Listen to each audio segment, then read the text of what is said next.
Vous me dites quand c'est Je bon. lance le streaming, mais on Ouais, démarre dans 30 secondes. pas de souci. Allez, bah dans ce cas-là, on y est. Oui, oui, tu peux lancer la vidéo du début. Ok, alors c'est pas la vidéo du... Moi, je vais la mettre un peu après les explications et la présentation. Ah d'accord. Et ouais, Bah, je suis. merci. C'est trop cool. Et puis non, mais ça... Sinon, c'est pas grave. Je mets ça. Mais non, franchement, sinon c'est pas grave. Oula, c'est pas bien grave. Juste avant de commencer, Voilà. tout à l'heure, désolé, on a interrompu la conférence. Est-ce que c'est possible de mettre vos portables en mode avion? Enfin, surtout pour le conférencier, en fait. C'est pour ce ça que qu'il y a j'allais des dire, petites c'est... interférences. Je suis pas... Et je vais faire la particulièrement même chose. visé. Voilà. Si vous avez des appels d'urgence, vous mettez juste en mode vibreur. Si c'est, Voilà, c'était tout bon. Tu Alors. veux faire un petit mot d'introduction ou tu veux que je... Eh ben, je vais faire un petit mot de... Ouais, d'accord. Ok, ok, très bien. Bonjour, bonjour à tous. Bienvenue pour cette conférence qui s'intitule Balade sonore à Tokyo. Je m'appelle Damien. Je produis et co-présente une émission de radio le samedi matin sur Radio Canu en FM sur 102.2 à Lyon qui s'appelle Muteki, dans laquelle on passe de la musique japonaise, dans laquelle on reçoit des invités japonais ou français amoureux du Japon ou franco-japonais. On parle de culture japonaise et de liens entre France et Japon. Et du coup, puisqu'on reste dans la même thématique, allons au Japon, et pour faire suite un peu à la thématique de Kevin et Florian, on va partir à nouveau sur les transports et sur les trains, mais avec un angle d'attaque un petit peu différent, puisqu'on fait de la radio, ça va être un angle d'attaque plutôt sonore. Alors il y aura quelques slides, mais il y aura surtout un peu de son, et si vous êtes d'accord, un petit blind test. On va voir. Avant toute chose, j'ai juste besoin de savoir s'il y a des gens qui sont... Pardon? Excuse-moi, vas-y. Ah d'accord, je pensais que tu avais une question. Juste, j'ai besoin de savoir s'il y a des gens qui sont allés au Japon, à Tokyo précisément, ou qui y ont vécu. Quelques-uns, quelques-uns. Ok. Donc si je vous donne ce son, par exemple, ça vous parle tout de suite. Vous y retournez, n'est-ce pas? Voilà. Encore? Allons-y.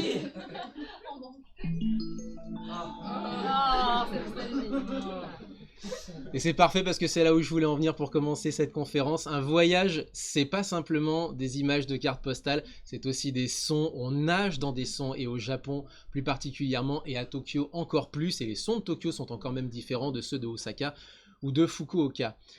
Tokyo a ce site particulier que on a des pubs de partout, on a des sollicitations de partout, on a des sons de partout, et donc on a aussi tout un ensemble de sons par rapport au transport en commun.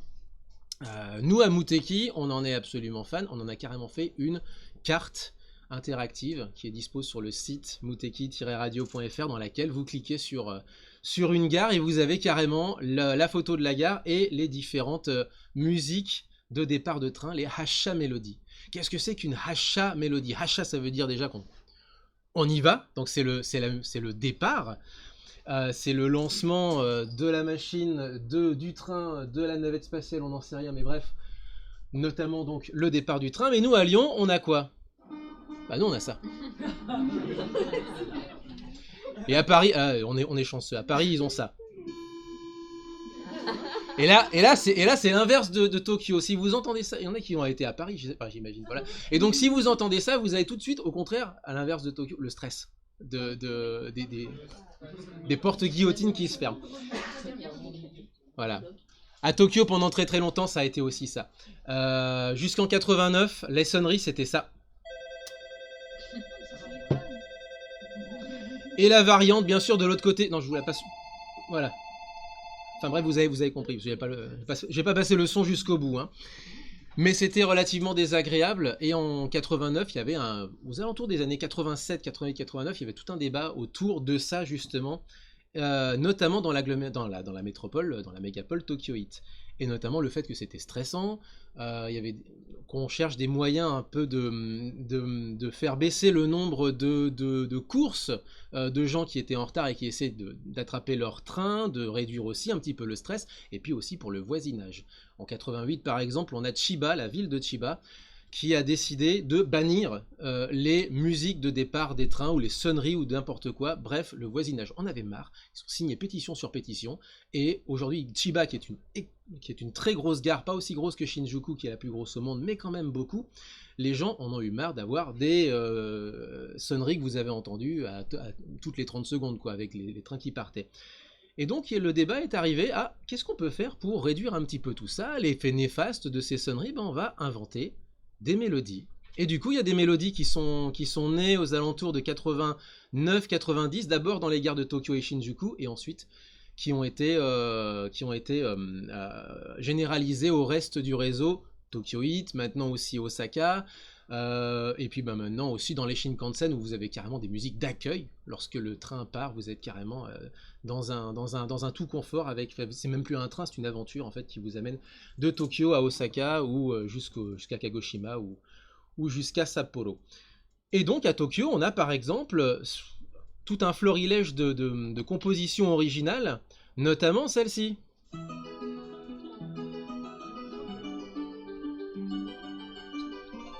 Quand vous arrivez à Tokyo, à la gare de Tokyo, et que vous prenez la ligne Yamanote, quand vous prenez d'ailleurs le train depuis l'aéroport généralement de Narita, vous avez une chance sur deux d'arriver à Tokyo ou à Ueno.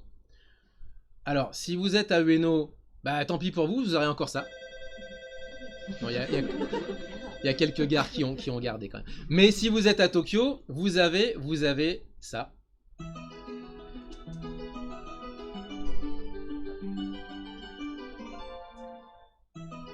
Il le répète, hein, à l'envi jusqu'à ce que le train parte. Hein. Bref, non, bah, je vais pas vous le laisser jusqu'au bout.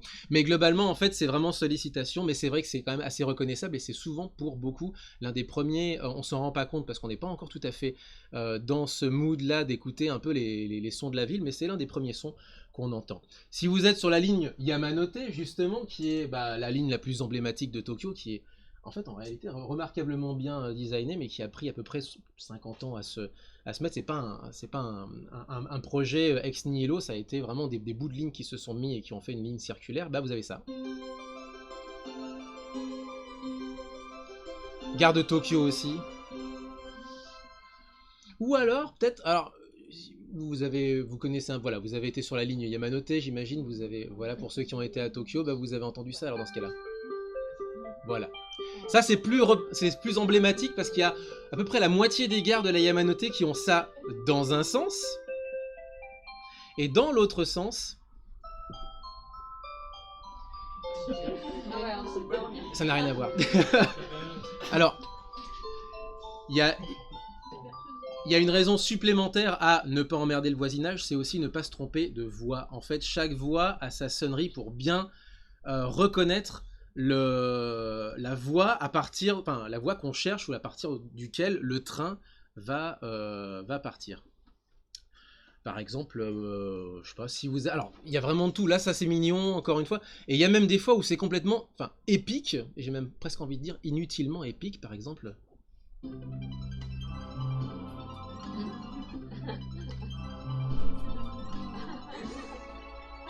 Et là, c'est une aventure que vous avez sur votre train de banlieue. Allez, deux petites dernières pour le plaisir. Si vous sortez de Tokyo, que vous allez en banlieue, l'équivalent des les deux petites musiques mignonnes que vous avez entendues il y a 5 minutes, c'est ça.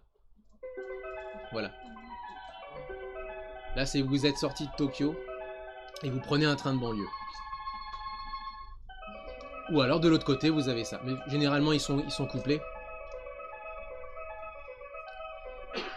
Et alors, pour l'instant, ce ne sont que les sonneries de la JR Est pour être plus précis, parce que du coup la JR, en fait l'équivalent de la SNCF, j'allais dire l'opérateur historique, exactement, a été divisé en 87 en plusieurs régions, donc il y a JR Hokkaido, JR Kyushu, JR Est, Centre et Ouest, et Shikoku, bien entendu, jamais oublié Shikoku. Mais vous avez aussi d'autres compagnies qui finalement s'y sont mis, et notamment, par exemple, Tokyo Metro. Tokyo Metro qui est la ligne, parce qu'on parlait de métro tout à l'heure dans la conférence précédente, il y a même plusieurs compagnies de métro. Il y a la compagnie publique qui est Toei, et il y a la compagnie privée qui est Tokyo Metro. Tokyo Metro, par exemple, il y a 3 ans, a inauguré les Hacha Melody sur sa ligne Hanzomon, que personne ne prend parce que c'est pas du tout une ligne utilisée par les touristes, mais il y a par exemple cette musique-là.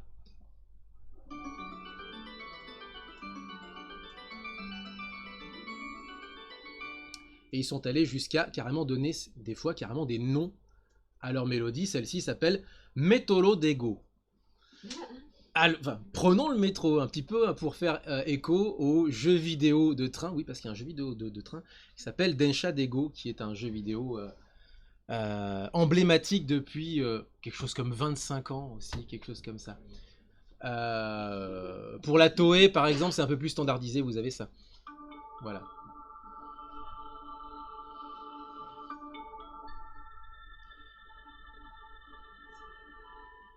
Voilà. Et après, les portes, enfin, se ferment. Pareil, vous avez des lignes privées aussi de trains de banlieue, mais cette fois-ci, c'est plus... Alors, c'est encore différent, c'est plus pour annoncer que le train arrive, plus que pour annoncer qu'il part. Allez, juste pour le plaisir, celle-ci. Et de l'autre côté, c'est... Voilà. Il y en a qui vont beaucoup plus à l'essentiel. Voilà. Hop. Et je vais pouvoir avancer un petit peu dans ma présentation, si je veux. Je ne sais pas. Oh. Alors, c'est les flèches directionnelles? À gauche, à droite ou en haut ou en bas? En haut, en bas. En haut ou en bas? Non, ça ne veut pas. Ah si. Pardon. Excusez-moi. Excusez-moi, l'ordinateur. Je ne le referai plus. Ah si, je vais devoir le refaire justement. Alors. Pas les deux en même temps. Alors, pas les deux en même temps, parce que sinon il va y avoir un bug. Ah! Non, ça ne veut pas. Ah, ça c'est quand même dommage. On va voir. Tout est connecté. Ah, non, c'est l'inverse. Voilà, c'est l'inverse. Voilà, bah c'est bon, c'est revenu. Alors, petit aparté, en fait, là-bas, le train, c'est une religion pour une partie de la population japonaise, et notamment à Tokyo, mais aussi en campagne. Il y a beaucoup de petites lignes de campagne qui sont absolument magnifiques et qui jouent aussi sur la revitalisation, en tout cas ils essayent, la revitalisation des campagnes japonaises au niveau touristique, en tout cas promotion des territoires, et il y a des petits trains comme ça. Vous voyez par exemple des vidéos promotionnelles ou même carrément des vidéos caméras embarquées de ces petits trains de campagne. Mais en ville, vous avez carrément des otaku des trains, des fans à mort, des fans hardcore, des trains qui ne sont consacrés qu'à ça, qui font des photos, qui tiennent des sites entiers. Et vous avez même des produits dérivés. La compagnie JRS, donc l'opérateur historique version Tokyo, a même carrément, juste cet exemple-là, a même carrément propose en tout cas à la vente des porte-clés qui jouent les mélodies emblématiques de la ligne Yamanote, ou même, c'est une tirelire ça. Oui, j'en vois une qui est fan. Est-ce que, alors, reste à savoir maintenant comment je peux vous la lancer, celle-ci, par contre, c'est de vidéo. Est-ce que je dois faire échappe, c'est ça? Non. Si, justement, parce que je dois la lancer peut-être directement sur le...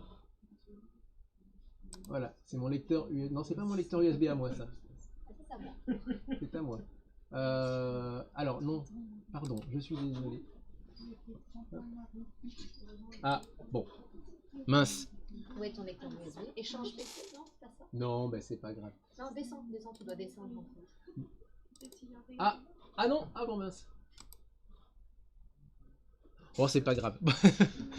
Mais vous avez compris le principe. Non, mais je pense qu'en fait, il y est pas en fait. Bon, pas de vidéo. Non, mais c'est pas grave. Du petit PC après. Du petit PC après, c'est pas grave. Je peux vous le montrer depuis le petit PC, ceci étant, on peut improviser. Sinon, comme ça du aussi. petit PC qui est là. Ou du petit PC qui est là, d'ailleurs on peut le jouer en même temps. Hop. Hop. Et je vais pouvoir, vous avez le son en plus, donc du coup ça va le faire. Ah, ils peuvent le voir. Et les gens de la vidéo justement pourront le voir, exactement. Hop. Ouvrir avec VLC, c'est quand même pas mal. Alors attention.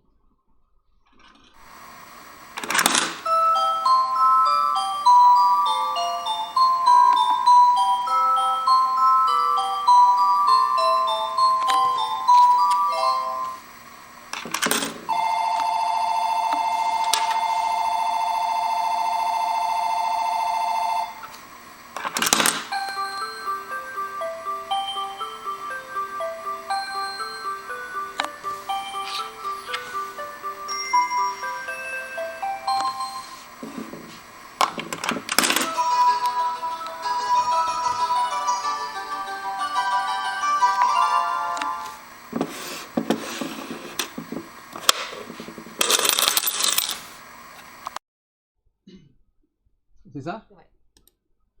Aïe.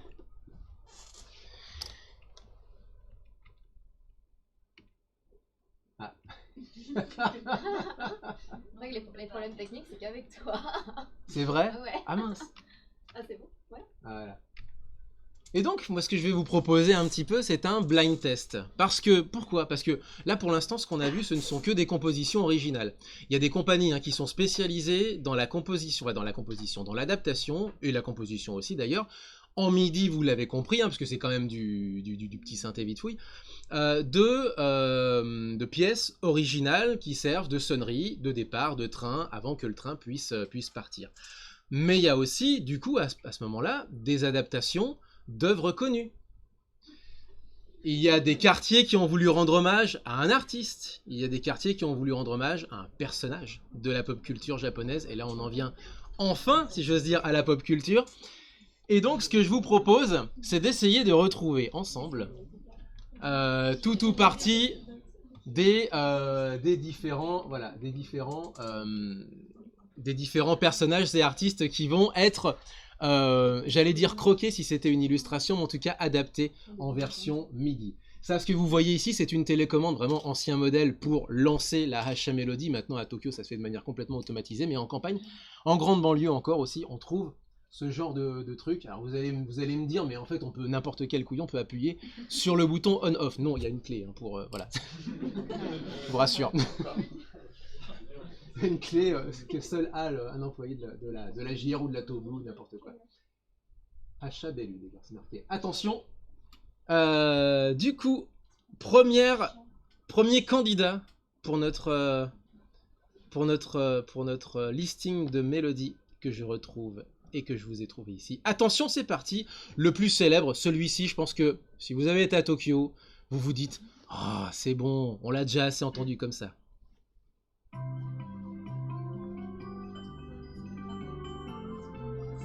C'est bon, il y en a qui ont trouvé. Voilà.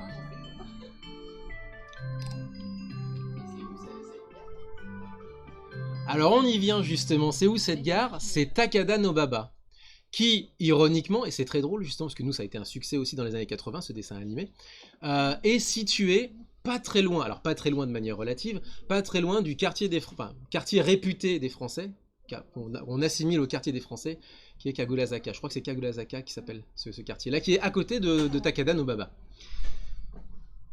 Pourquoi? Eh bien tout simplement, alors déjà la gare en question, la voici, Takada no Baba. Et pourquoi? Parce que juste à côté il y a le musée Tezuka.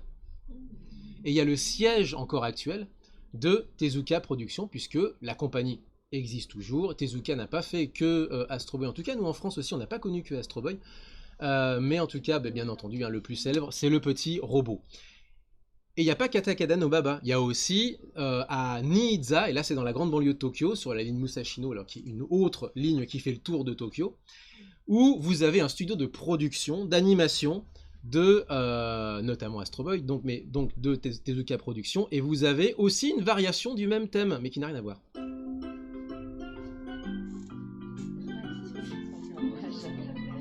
Attention, votre train va partir. Voilà. Mais bon, nous ce qu'on connaît c'est surtout ça.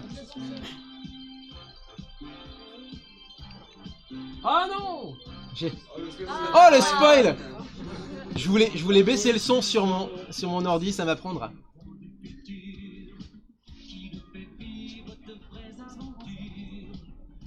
Voilà, bon.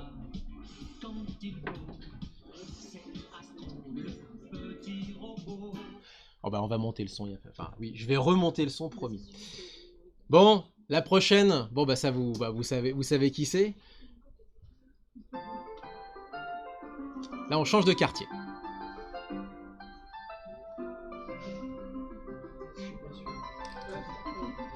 Voilà. Bien sûr, Doraemon. La gare, c'est Noborito.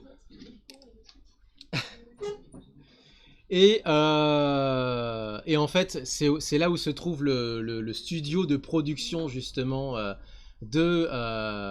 non, c'est pas le studio de production, pardon. C'est là où se trouve le musée de Fujiko F. Fujio, qui est le co-créateur de Doraemon, qui est aussi le co-créateur de Perman, et donc sur le quai en face, c'est la musique de Perman, qui est un petit héros d'animé qu'on ne connaît nous pas en France, mais que les enfants connaissent, notamment les enfants des années 80 connaissent bien au Japon. Et faut savoir aussi que il y a 2 semaines nous a quitté l'autre co-créateur justement de Doraemon, qui est Fujiko Ei Fujio. Les deux en fait avaient choisi un nom de scène qui faisait Fujiko Fujio, et donc il y en a un qui avait la lettre F, l'autre qui avait la lettre E, et ils ont aussi créé d'autres séries comme Obake no Kyutaro, qui est un petit peu vite fait, très très vite fait, l'équivalent du Casper le petit fantôme pour les japonais, mais voilà, la comparaison s'arrête là, mais c'est un petit fantôme qui s'amuse dans une maison avec une famille.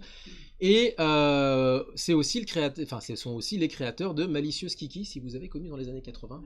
Malicious Kiki, voilà, Esper Mamie pour les. C'est bon, il y en a à qui ça parle, c'est parfait. Et du coup, allez, on va, hop, je réorganise un petit peu tout ça. C'est moi qui fait mal mon boulot. Alors du coup, allez, on change de héros. Attention, un petit peu plus pointu. Alors récent, oui et non, parce que c'est un héros qui existe depuis très très longtemps, mais qu'on connaît sans connaître en France parce qu'on n'a pas vraiment connu. C'est parti.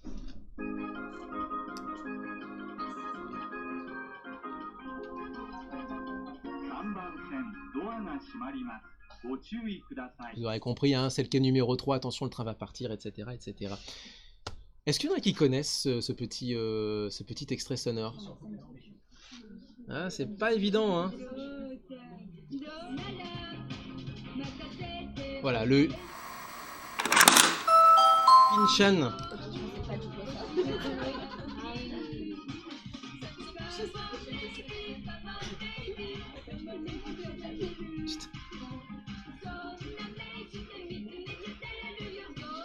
Hop là. Hop.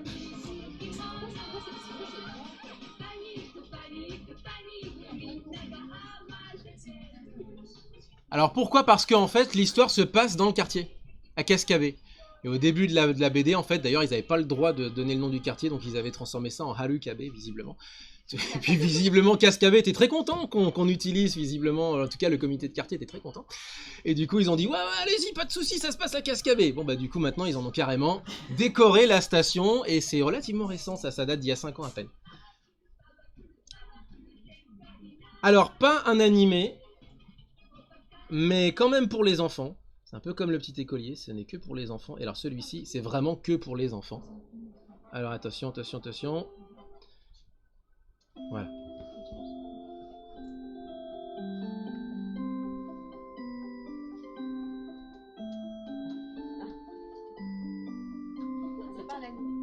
C'est pas un animé, mais c'est quand même le samedi matin pour les enfants, ou le dimanche matin. C'est Ultraman. Voilà. Qui va bientôt ressortir d'ailleurs en film. Voilà, c'est. Attention. Pourquoi? Parce que bah du coup, oui, mais c'est parce qu'ils ont carrément, ils ont carrément décoré la gare. Hein, je veux dire, aux couleurs de Ultraman, vous avez carrément une statue de Ultraman devant la gare. Pourquoi? Parce que c'est l'ancien siège en fait de Tsuburaya, qui est le studio en fait qui s'occupait de produire la série, puisque c'est une série live, se trouvait juste à côté de la gare. Maintenant, il a déménagé un peu à l'autre bout du quartier, je crois, quelque chose comme ça. Et ils ont gardé un truc, c'est qu'ils ont transformé une rue du quartier en Ultraman Shopping Street. Avec, vous voyez, Ultraman qui vous fait rayon laser et qui vous tient grâce à son rayon laser. Le plan du quartier, c'est quand même bien foutu. Viens acheter chez moi. Je suis plus là, mais viens acheter chez moi. Exactement, tout à fait. Allez, hop. Est-ce que vous aimez bien Ghibli, le studio Ghibli? Bon, on va aller à l'ouest de la mégapole tokyoïte, sur la ligne Keio, avec une musique pour annoncer l'arrivée du train sur le quai.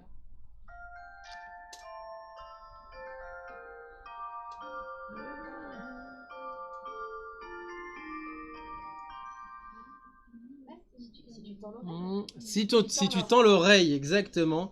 Alors, j'en ai sauté une, vous m'excuserez. Hop, voilà. C'est la gare Mitaka. C'est pas Mitaka, mais c'est aussi à l'ouest, c'est Seki Sakuragaoka. Donc sur la ligne Keio, en allant chez Nadia, justement, en allant sur Futsio. Et bien entendu, voilà. Ça, la version de Country Road, la voici.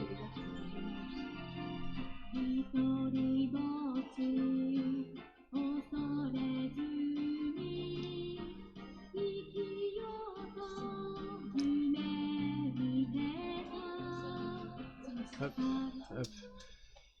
Mais Ghibli c'est bien, mais il y a quand même un gros concurrent qui vient de loin, qui vient de l'autre côté du Pacifique. Oh oui.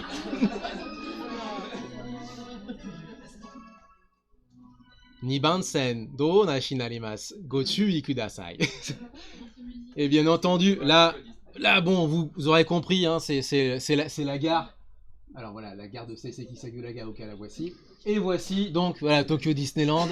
Et la gare qui dessert Tokyo Disneyland, déjà à la base, on est en pleine science-fiction avec toute l'architecture qui va avec, toute la mignonitude qui vous attend de l'autre côté du tourniquet pour sortir de la gare, sachant que Tokyo Disneyland a sa propre ligne de train. Avec ses propres arrêts, hein, bien entendu.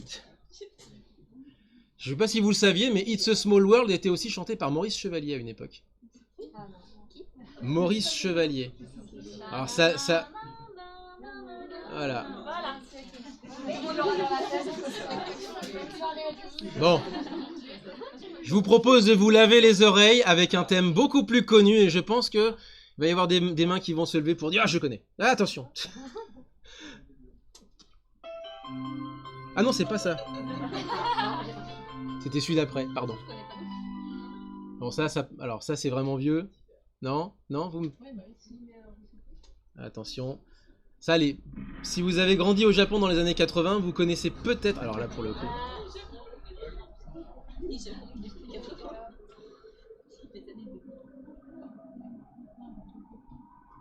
Tu viens ou... Ah, voilà.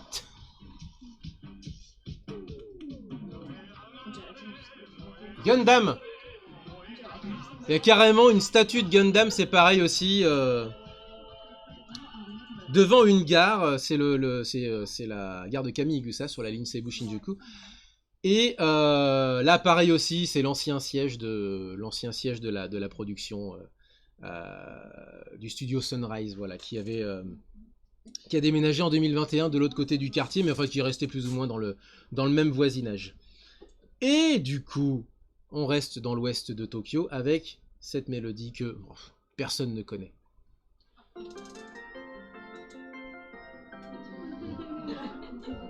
Et c'est tout. Et vous aurez pas autre chose. Bon, je la repasse. Voilà. Voilà, bien entendu Totoro. Et ça date. Ça, c'est vraiment très récent. Ça date de 2019. En 2019, la gare de Tokorozawa, à l'ouest de Tokyo, sur la ligne Seibu-Ikebukuro, donc celle qui permet d'aller dans les montagnes de Saitama, vers la ligne Chichibu, vers les sites un petit peu champêtres autour de Tokyo. C'est assez touristique, effectivement. Elle est assez sollicitée, cette ligne, justement pour cette raison-là. A décidé en 2019 de consacrer l'ambiancement musical, au studio Ghibli, en hommage, en tout cas au studio Ghibli, en hommage au fait que Miyazaki a décidé en tout cas que Mon voisin Totoro se déroule plus ou moins aux alentours de cette ville de Tokorozawa, en tout cas à l'extérieur de la ville de Tokorozawa, donc dans un cadre un peu plus champêtre que le centre-ville, mais ça se déroule visiblement, selon Miyazaki, à Tokorozawa, donc hommage en 2019, et depuis c'est devenu permanent. Voilà. Bon. Pour les animés, je pense qu'on est raccord. Voilà. On va changer d'univers.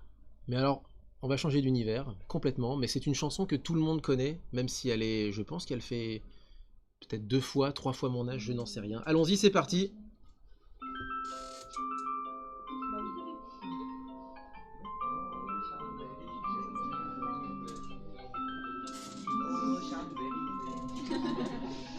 Monsieur qui troll derrière. Voici la version de Jodassin en japonais. Ça vous apprendra. Et parce que ça me donne justement une raison pour la passer. Joe Dassin. Tout en phonétique, hein, effectivement, ouais.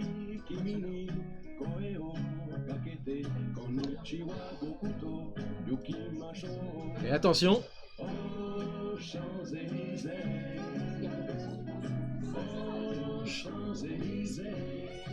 Et alors attention.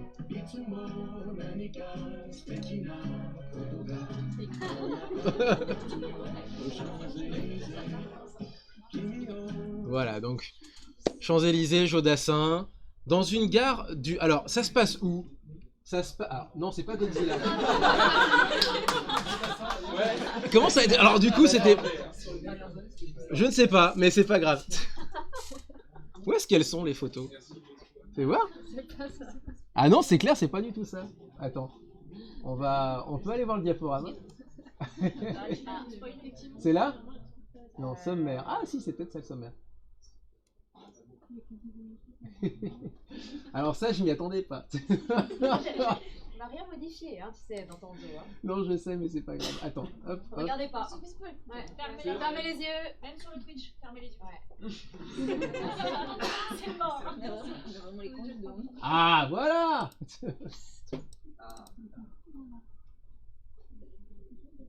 Et voilà, Jodassin. Ça se passe où? Ça se passe dans une petite gare qui s'appelle Usiku. Usiku.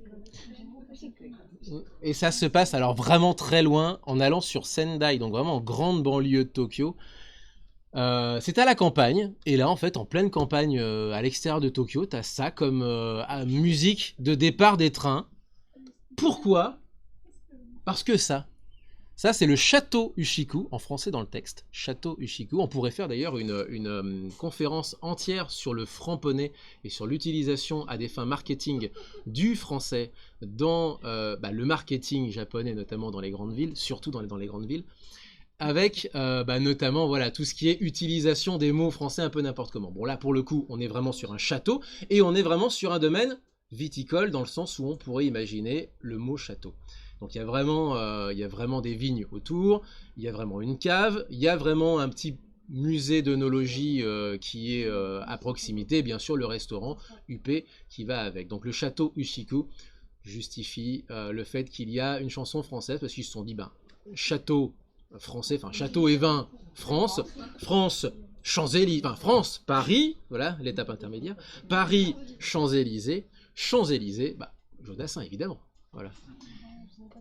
Sachant qu'en fait, à l'époque, il y a énormément de stars françaises, vraiment de cette époque-là, années 60, moins 70, mais surtout années 60, qui ont chanté, qui ont adapté des 45 tours en japonais. On pourrait là aussi en faire une conférence entière, rien qu'à ça, de France Gall à Julien Doré ces dernières années. Bref, on a vraiment tout ce qu'il faut comme adaptation en français de certaines chansons. Oui, Julien Doré a chanté La Javanaise en japonais il y a à peu près 5 ans. Mais France Gall avait fait aussi Poupée de cire, Poupée de son en japonais. Dalida avait fait aussi Gigi Lamoroso en japonais. Bref, c'est sans fin et on s'y perd d'ailleurs et c'est très amusant. On s'y perd dans le bon sens du terme, heureusement.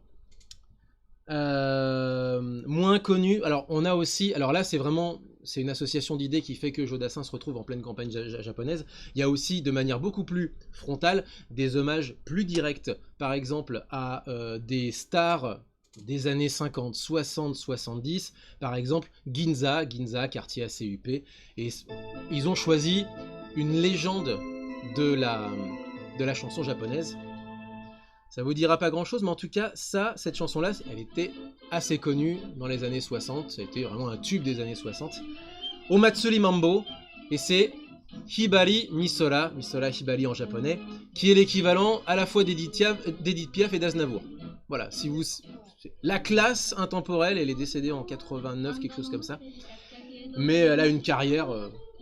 Vous la voyez par exemple au concours de chant du Nouvel An, Je vais mettre moins fort parce que ça couvre la voix. Vous la voyez au concours de chant du Nouvel An, le fameux Kohaku Tagasen qui dure 4 heures, où il y a les familles qui sont réunies entières. Alors il y a le cas, il y a la demi-heure pour les enfants, il y a la demi-heure NK pour les parents et grands-parents, il y a la demi-heure boys band, enfin bref, il y a un peu tout n'importe quoi. Ça dure 4 heures, c'est incroyable. Il y a un match entre garçons et filles, entre performeurs garçons et performeurs filles.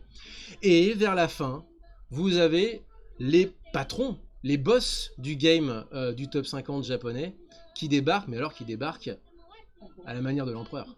Vraiment, on leur déroule le tapis rouge, ils sortent de l'escalier monumental et vraiment on dirait l'émission Champs-Élysées justement de Michel Drucker dans les années 80. Voilà, Hibari Misola en fin de soirée, généralement c'est elle qui arrivait à la fin parce qu'on la désire, etc. Et oh là là, c'est la patronne du game et tu la vois arriver en majesté.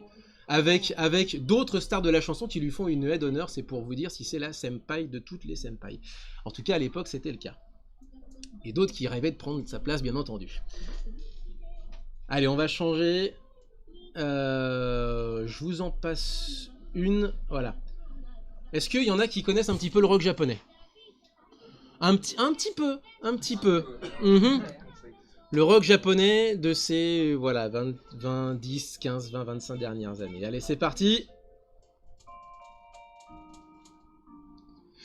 Oui, je t'ai lu. Ah oui. Voilà. Ah, c'est trop beau.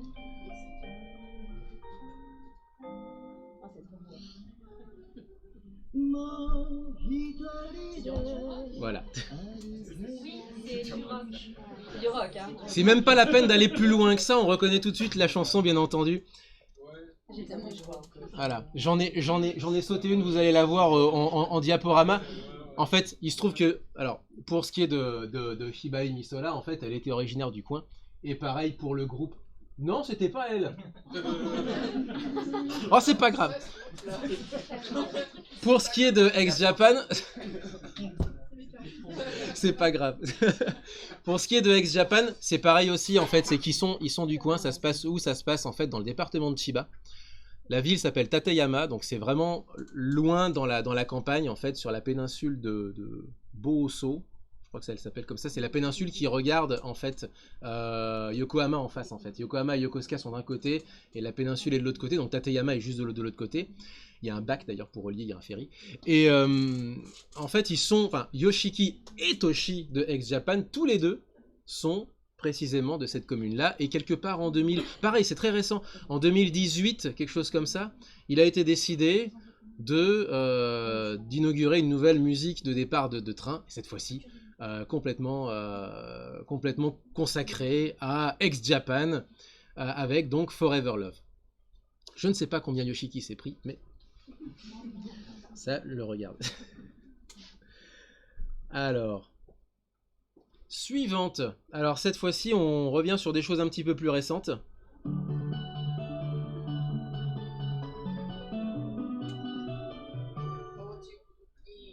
Koisuru Fortune Cookie, exactement. J'avais un backup hein, si jamais, voilà. Et la chanson, en fait, la voici.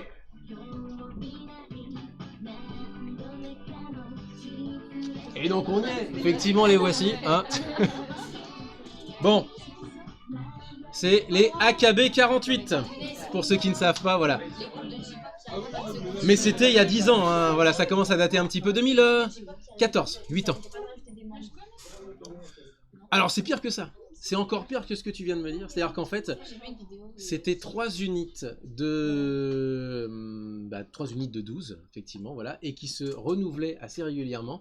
Mais en plus de ça, alors, là, on pourrait faire une conférence entière sur les idoles. Et on pourrait faire une conférence entière rien que sur le producteur de ces idoles-là, que nous appelons dans l'émission le génie du mal. Son nom est Yasushi Akimoto, et un petit peu comme le cerveau ultime des méchants dans une série animée, dans une série télé, que sais-je encore, ce type a tout prévu, c'est Cortex. Il veut tenter de conquérir le monde, sauf qu'il n'y a pas Minus à côté pour faire échouer ses plans, donc il y arrive malheureusement. Et du coup... Les idoles japonaises, ça marche encore, mais de plus en plus... C'est pour ça, alors ça mériterait un débat entier, parce qu'il y a enfin, les uns et les autres se sont bouffés leurs inspirations les uns les autres sans jamais oser se l'avouer. Parce qu'attention, Corée et Japon, c'est pas pareil. Alors, je pourrais vous faire l'histoire de la musique japonaise, mais alors on y passerait des heures, mais ce serait passionnant, effectivement, tout à fait. Les deux se sont vraiment nourris, auto-nourris. Et vraiment. Et Yasushi Akimoto, en fait, voilà, AKB 48, si vous savez pas, un méga groupe d'idoles de 48 membres, donc 3 fois 12 membres, donc avec une hiérarchie parmi ces membres-là, etc. Ça se renouvelle tout le temps. Il a tellement le sens du business qu'il a fait même carrément des unités supplémentaires en province.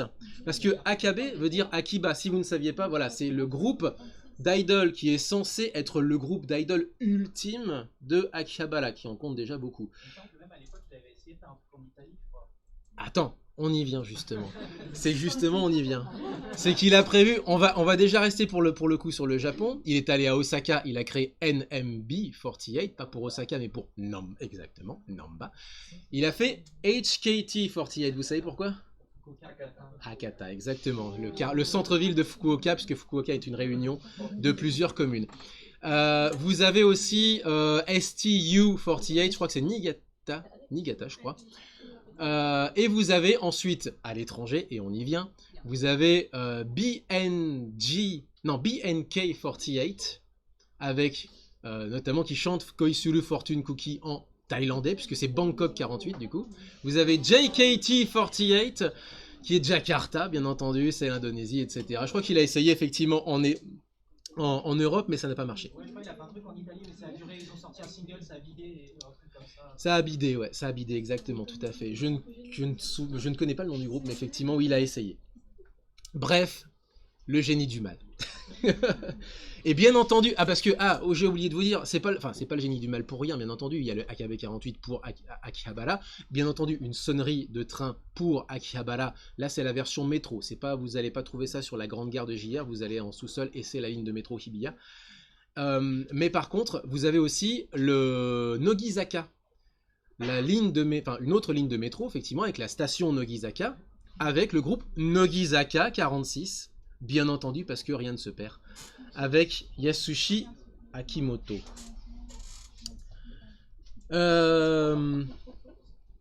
Assez vite, je pense qu'on va en terminer. Je voulais en passer d'autres. Vous avez d'autres, par exemple. Il y a une chanson qui est extrêmement connue, par exemple. Et je pense qu'on terminera, on terminera après ça. Je vais juste lancer quelques petits trucs parce qu'effectivement, la mignonitude peut aller encore plus loin que l'univers de Yasushi Akimoto. Mais avant ça, est-ce qu'il y en a qui connaissent peut-être quelques classiques de la musique japonaise? Juste celui-ci pour en terminer, histoire de faire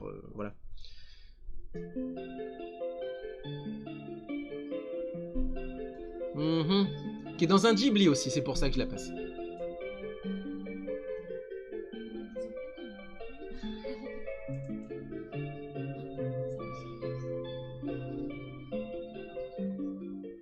Est-ce que vous connaissez la colline au coquelicot?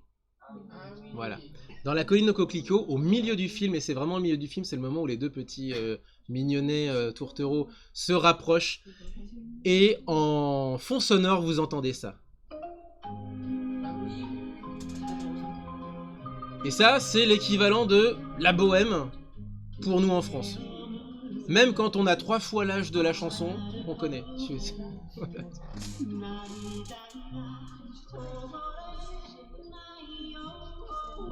Et oui, après on va se quitter.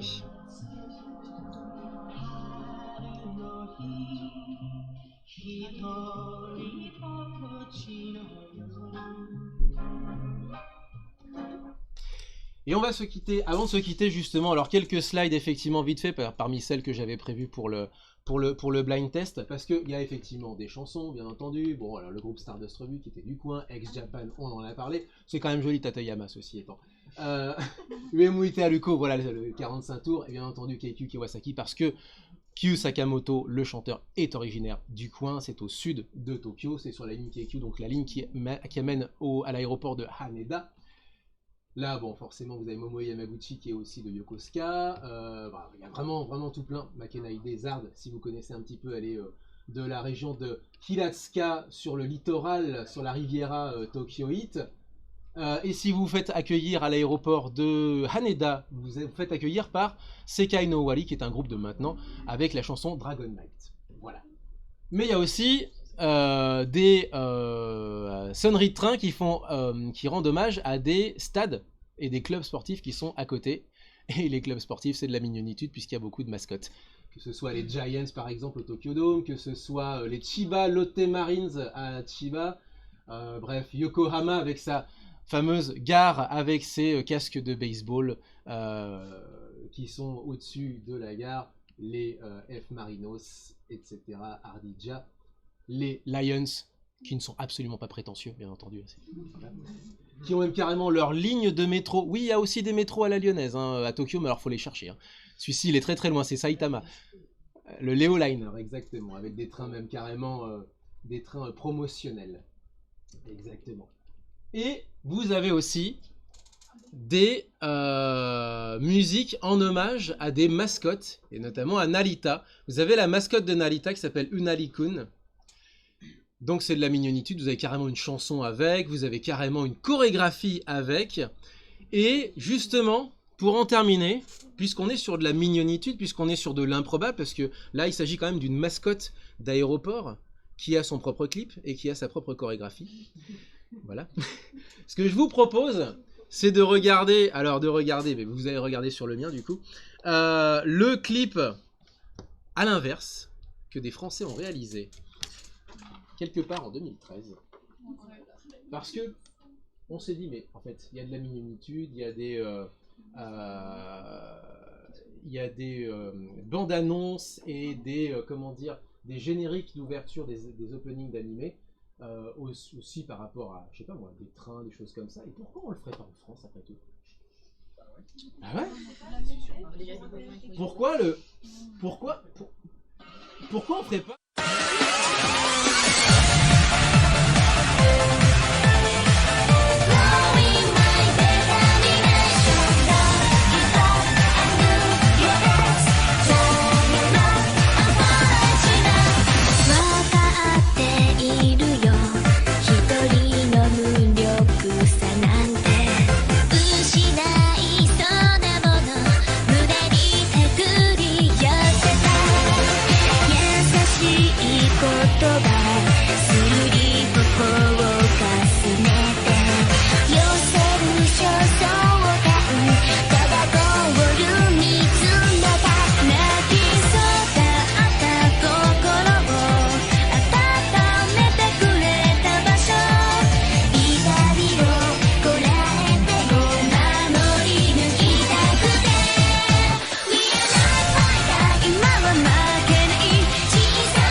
Pas longtemps.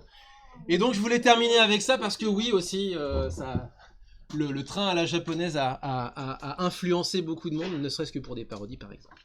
Merci beaucoup de votre attention. Alors effectivement ça a été un petit peu brouillon, je m'en excuse, mais en tout cas merci de m'avoir écouté, d'avoir rigolé avec des musiques parfois improbables, parfois mignonnes et parfois pas connues. Donc merci de m'avoir écouté. Merci également à l'association Lyon-Japon Nihonjin Kai de m'avoir accueilli, en tout cas de m'avoir proposé cette conférence. Merci beaucoup aussi à l'espace Lyon-Japon pour avoir organisé cette journée entière et c'est formidable. Et ben merci à vous surtout d'être venus. Voilà.